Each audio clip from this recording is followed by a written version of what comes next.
Hello, friends. Another opportunity for a conversation with a pro. And we're in the Trout and Niblick. This is Jeff Wilson, who's a member of the USPGA and has been for, God, 35 35 years? years. Yeah. So he's drinking Eagle Rare, which is one of the Buffalo Trace outfit, isn't it? Hmm. And I've got a cheapy bottle of red wine. Lovely. Cheers. Mm. So I wanted to ask Jeffrey about um, his reminiscences regarding his time as the general manager at Harding Park, which is one of the great golf courses in the Bay Area, very near the Olympic Club, isn't it? Yes, it's right there across the lake from the Olympic Club What's that, and Lake Mas? Lake What's Merced. Merced? Yeah. Yeah, Lake Merced, and Mm. it's kind of in what we called the triangle.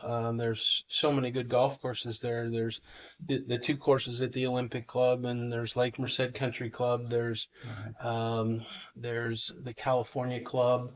There's the San Francisco Club, and then there was the old traditional Harding Park, Lovely. and that's where I was. How awesome. Yeah. Now, I remember you telling me an interesting story about windstorms and what that would propagate. Yeah, boy, Promulgate. God, this wine Sanford, is better yeah, than I thought. yeah. Harding Park, which is now known as TPC Harding Park in San Francisco, was an incredible place. And it's the old Mark Twain story. The coldest winter I ever spent was the summer I spent in San Francisco, I remember that one. right? Yeah. Very cold place, but and very rough in the wintertime. The storms would come in, and the trees in San Francisco, they're like cypress pine trees, kind of like down in Monterey. I remember seeing them when I went to watch the US Open there at Harding Park. No, Yeah, at the Olympic at Club. the Olympic Club. Yeah, And they're sort of fir trees, but they're very dense, aren't they? very dense and flat. And high. Yeah, and very high. And so the golf course wouldn't take water very well. So when we got huge rainstorms, we would be closed, but we'd get these tremendous windstorms, and it would rock all the trees. So back in the day, golf balls were much more affordable back then, but Right. still expensive. I would send my staff out onto the golf course after a windstorm because the trees would all shake and all the golf balls that got hit up there and stayed there would fall out of the trees. So we'd gather them up and I'd put them in the dollar barrel on the counter and You're and talking all the staff? You're talking. well, everybody that I could, I mean, there You was have nothing else to do, so Right.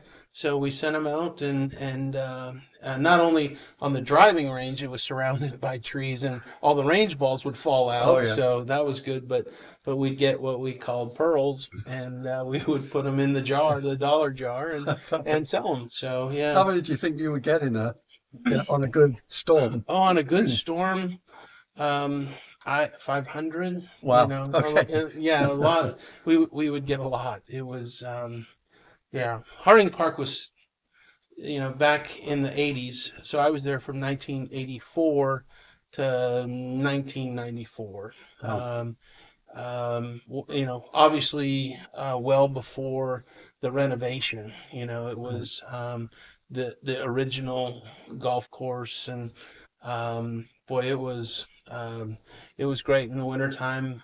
They'd play on, you'd be familiar with this maybe, 18 temporary greens. Yes. The greenskeepers would just go out in the fairway and Jam, uh, jam a jam a hole. flag in. Oh, they actually had a hole. Yeah, yeah, we had a hole and a flag. They wouldn't bother to mow out the green, but they just jam it in the ground, and if you wanted to play golf, you played on 18 temporary greens. We had temporary greens at the course where I did my apprenticeship.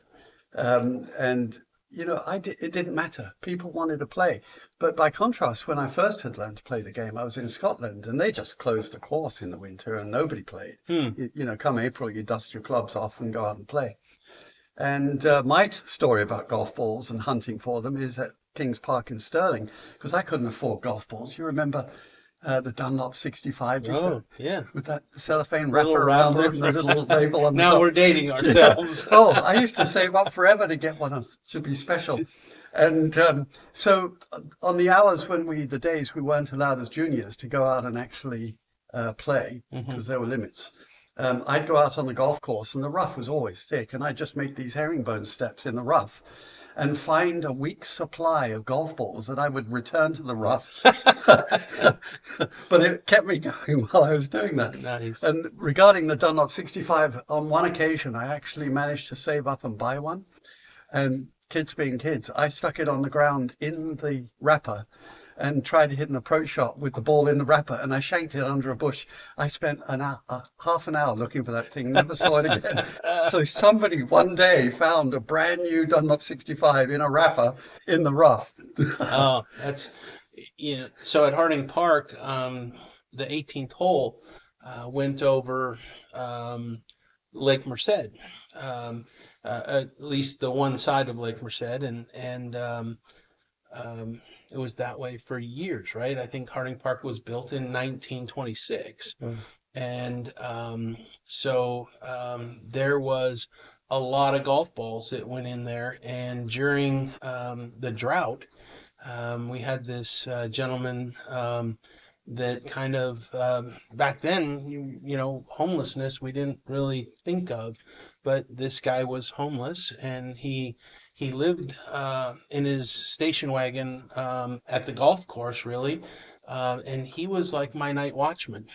He would watch the golf course, but during the drought, he went down to the lake, and he harvested all the golf balls that were good on the top layer, but he dug down and he found golf balls that are just remarkable, and he brought them in and gave them to me. And I have golf balls from the 20s.